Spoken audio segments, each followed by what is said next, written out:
डर मत, मैं तुझे नुकसान नहीं पहुंचाने आया। मुझे छोड़ दो, तुम्हें नहीं पता क्या होगा। नूरजहां इस कस्बे की उन गिनी चुनी औरतों में थी जिन्हें देखकर लोग ठिठक जाते थे। उसका हुस्न शोर नहीं मचाता था, चुपचाप दिलों में उतर जाता था। आंखों में एक अजीब सी उदासी थी, जैसे किसी ने उसमें बहुत कुछ रख दिया हो मगर निकालना भूल गया हो। सुबह के वक्त जब वो पुराने कुएं से पानी भर कर लौटती तो उसकी चूड़ियों की हल्की सी खनक गलियों में गूंजती और कई निगाहें बिना इजाज़त उसके पीछे चल पड़ती। नूरजहां एक टूटी हुई हवेली के एक कोने में अपनी अम्मी के साथ रहती थी। अब्बा को गुजरे बरसों हो चुके थे। कहते थे एक रात वो घर से निकले और फिर कभी वापस नहीं लौटे। कुछ लोगों का मानना था वो जंगल में भटक गए, कुछ कहते किसी साये ने उन्हें बुला लिया। हवेली में अजीब सी ठंडक रहती थी, यहाँ तक कि गर्मियों में भी दीवारें सीली सी महसूस होती थी। नूरजहां ने बचपन से सीखा था इस घर में अंधेरा सिर्फ रोशनी की कमी नहीं है, बल्कि किसी भूले हुए राज की मौजूदगी है। उसकी अम्मी सिलाई का काम करती थी।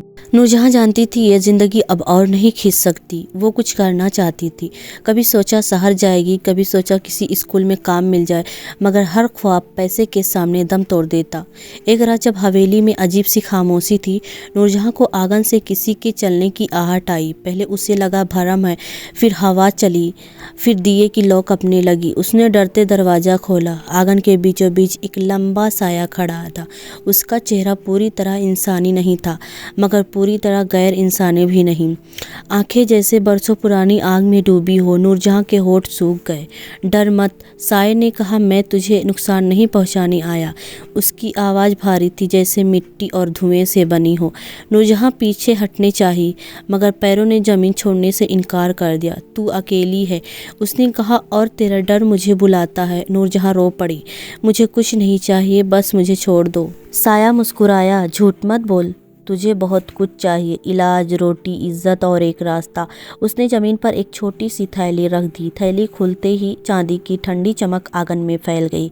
नूरजहां की सांसें अटक गई। ये सिर्फ शुरुआत है, साया बोला। बदले में मुझे तेरा यकीन चाहिए, तेरी खामोशी चाहिए। उस रात के बाद नूरजहां बदलने लगी। अम्मी की दवाइयाँ समय पर आने लगी। घर में चूल्हा रोज़ जलने लगा। लोग हैरान थे, इतनी गरीबी में भी उसके घर की हालात कैसे सुधर रही है। मगर नूरजहां की आंखों की चमक बुझने लगी। रातें उसकी नहीं रही, नींद अधूरी सी रहने लगी।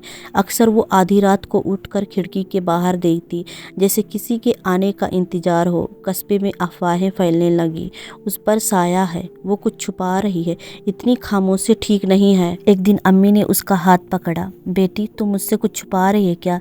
नूरजहां की आंखें भर आई। वो सब कहना चाहती थी, मगर शब्द साथ नहीं दे रहे थे। उस रात साया फिर आया। इस बार उसकी आंखों में नरमी नहीं थी। तू कमज़ोर पड़ रही है, उसने कहा। याद रख, जो सौदा होता है वो नींद में भी नहीं टूटता।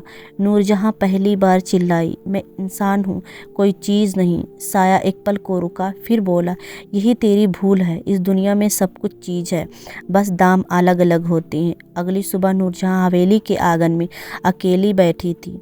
थैली वहीं पड़ा था, चमक अब भी था, मगर उसमें ठंडक नहीं रही थी। उसने पहली बार उस थैली को हाथ नहीं लगाया, और उसी दिन हवेली की दीवारों में दरारें पड़ने लगी, जैसे बरसों से दबा कोई सच अब बाहर आना चाहता हो।